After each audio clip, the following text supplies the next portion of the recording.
Hello guys, hello water sign, hello Pisces, Scorpio, and Cancer. Welcome dito sa aking channel, Kapalaran 888. Welcome. Alamin natin guys kung anong messages, vibration, gabay, energy para sa inyong lahat. Kay general reading, so pwede kang makaresonate. Gamitin mo ang iyong intuition sa panonood.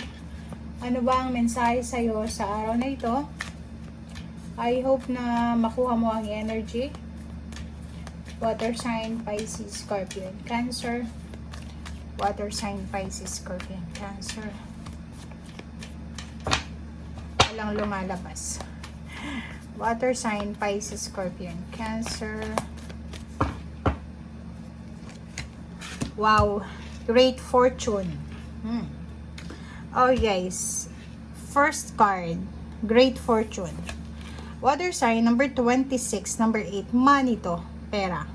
So, sinasabi ng barahan na posibleng sa araw na ito, makatanggap ka ng bayad sa'yo, sa mga umuutang sa'yo, or pwedeng advance gift, yung magbe-birthday na Pisces siguro, or posibleng siniswerte ka sa araw na ito, or sa mga susunod na araw. So, sobrang laki ng message na to sa inyo kasi money to lalo na kung naghihintay ka ng pera, parang sa araw na ito hindi mo poproblemahin yung pera, or siguro sa araw na ito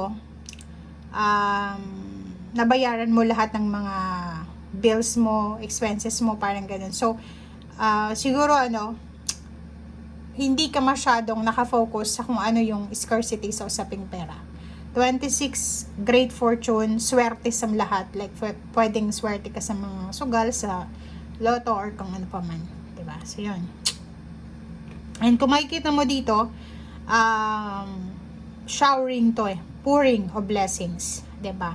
So, posibleng ang universe ay mag-shower ng unlimited blessings or biyaya sa buhay mo sa araw na ito, sa usaping money, or pwedeng kung ikaw ay may business, medyo mag-i-improve yung mga benta nyo sa business nyo, or kung ikaw naman ay may ka-partner sa business, pwedeng mas magiging maganda yung communication yung dalawa. Basta marami ditong good fortune, good luck na pwedeng mangyari sa buhay. Or kung ano man itong mga ideya mo na gagawin, pwedeng may ilo-launch ka today na malaking halagang pera yung papasok sa'yo or ibabalik sa'yo.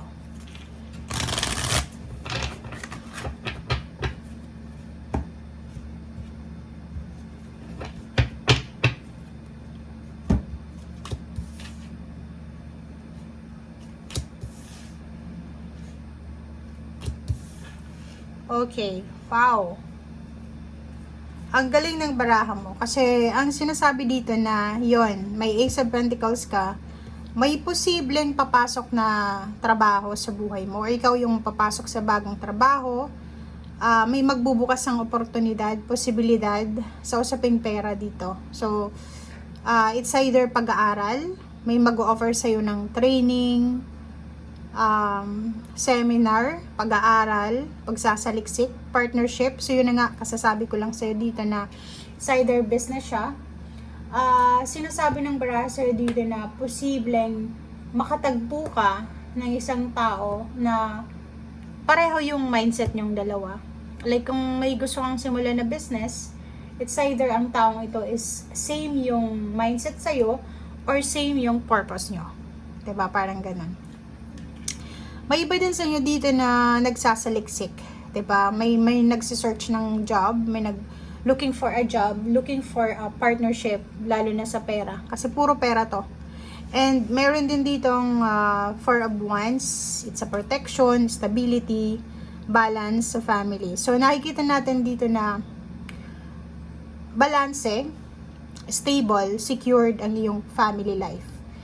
Kung titingnan natin sa usaping pera, sinasabi ng Barasher dito, na kung i-add up mo to na Ace of Pentacles tsaka 3 of Pentacles, 44 siya, balanse.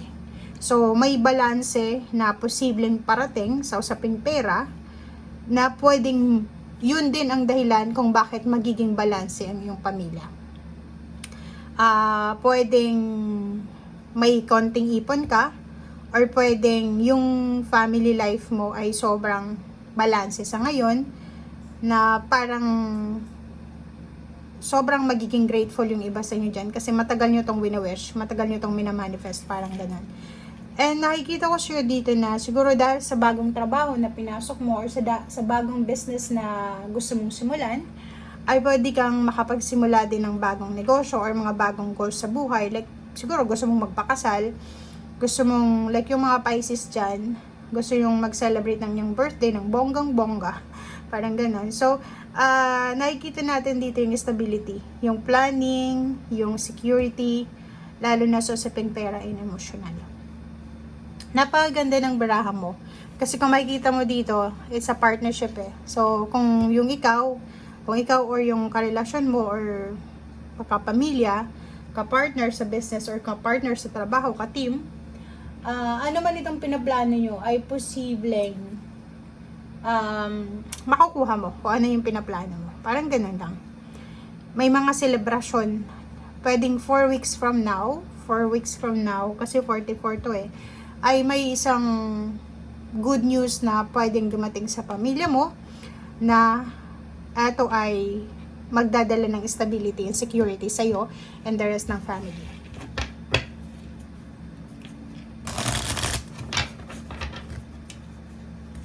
Oh, sorry. Okay, Hermit. Justice. Alam mo, ang ganda ng mga barahan nyo ngayon. Diba? Sabi ko sa'yo eh. Water sign, Pisces, Scorpion, Cancer. Napakaganda. Kasi kung makikita mo dito, ang sinasabi ng baraha sa'yo na makikita mo yung clarity. It's either may mga parang karmic justice to eh.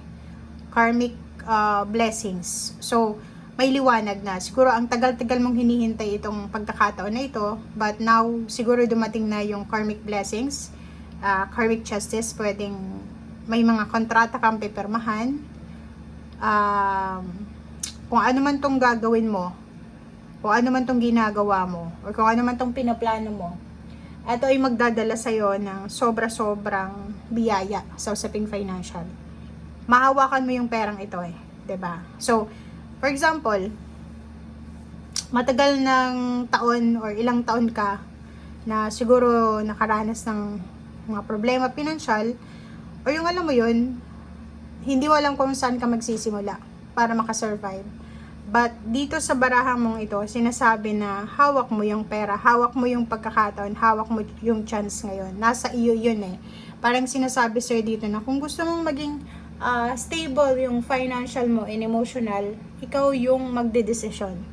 'Di ba? Parang nakikita natin, aside from swerte, aside from good luck, good fortune, pag kinumbine mo siya or sinamahan mo siya ng sipag at tiyaga, kasi dito sipag at tiyaga to eh, partnership eh, talagang mahahanap mo yung liwanag, mahahanap mo yung daan, papunta doon sa karmic blessings mo, papunta doon sa stability, papunta doon sa financial freedom, papunta doon sa financial new beginnings na parang minamanifest mo.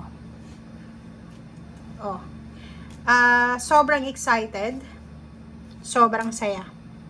'Di ba? So nakikita ko sa'yo dito na sobrang magiging masaya ka, hindi lang sa araw na ito. Kasi yung daily tarot reading naman guys is hindi lang naman siya daily. Sinasabi na daily kasi pwedeng mag-manifest today, tomorrow, or the other day. Pero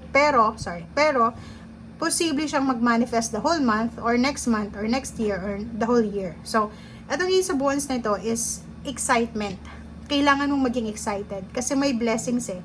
May blessings na paparating, may mga biyaya na para sa pamilya na pwedeng i-celebrate mo. Like for example, bagong bahay, bagong sasakyan, bagong baby, bagong partnership, wedding anniversaries, birthdays, celebration, or kano naman to. So, 'di ba? So, sinasabi ng baraha sa'yo dito na sobrang blessings ito eh, 'di ba? Na hindi ka dapat malungkot, hindi ka dapat nag-aalala, hindi ka dapat self negative talk, hindi ka dapat nag-overthink kasi Sayang eh, 'di ba? At ang biyayang ito is deserve mo to.